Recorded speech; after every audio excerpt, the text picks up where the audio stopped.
The Journal of Colors.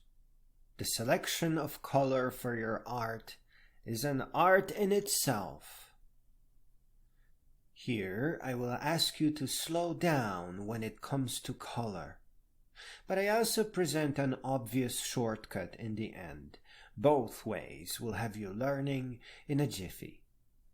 Color combinations are all around you, but you need to discover and catalog them, and then create your artworks in harmony with the colors that speak to you the most. One of the horrible tragedies of school are those cheap pre-mixed paints, as they speak nothing. They attack art. They hurt it. Long before you move beyond graphite and coloring with the gentle beauty of coffee and tea, you need to begin keeping a journal of colors. Don't create difficult mixtures, and make sure that you dot next to your color what you have mixed, so that you can recreate the colors without guessing too much.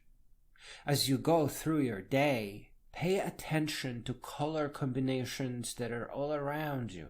When you find something interesting, try capturing it in your color journal. Buy a mini watercolor kit with all the classical colors and keep it nearby. Alas, speed dies slowly towards color. The world of mixing color is a world of poetry. Worlds of poetry cannot be hurried. They have to come to you. If you are not sure which colors go where, then don't paint yet. Just let the underpainting be. Note that colors are best added slowly, which means in the layers, so that you can keep watching your art develop and control the process. Watercolors, for example, are a high-precision instrument because you create the color semi-transparent layer by semi-transparent layer. You don't paint with the color you need. You apply transparent layers of color until they stack up to give you the color you wanted. Moreover, there are these impossibly beautiful color combinations. Purple and orange gold, white pearl and raging red, shining gold and scarlet, green pea and leaf brown, sad teal and lost pink. When you create your portrait around those colors, the colors will have their own say.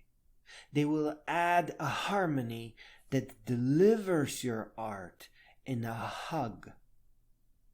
There are actually colors that make no sense. They may go together, they may be the colors in your reference or subject, but they speak nothing. And I hate to say it, but they should be avoided, even if just to make room for the beautiful color combinations that you love. Don't use colors that have nothing to add to your art, or have no reason to be in your art. Use only those color combinations that go well together. The people that know color well are the graffiti artists and 3D graphic designers and computer art designers. You can see different artists and unique artworks reusing the same color combinations, precisely because the selection of color is an art in itself. Before you use color in your art, you have to learn to observe combinations. Perhaps create a catalog of color combinations, which maybe you could share with the world, and what a beautiful poster that would make. By the time you discover that you are ready, you won't need to think of primary colors and opposites for mixing.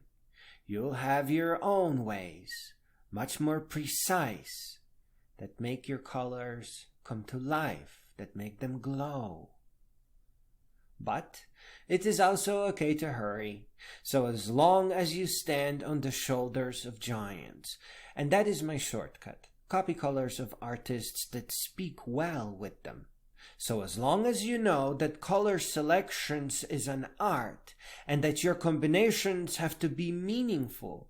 So as long as you don't get stuck by just picking whatever colors your models wore or subjects were painted with, you'll be okay.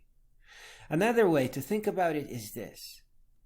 When you find something you like, don't pay attention to the color it has, but instead ask, which of the precious color combinations that I love would make this portrait or painting even better?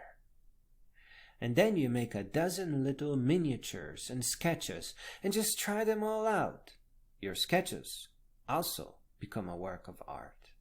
Consider framing them, or maybe just sketch on a large poster that then can hang at the gallery next to your painting. Your search for subject and color harmony is sure to tell a beautiful story. Finally, once you find the harmony of subject and color, then you are well on your way to a new masterpiece.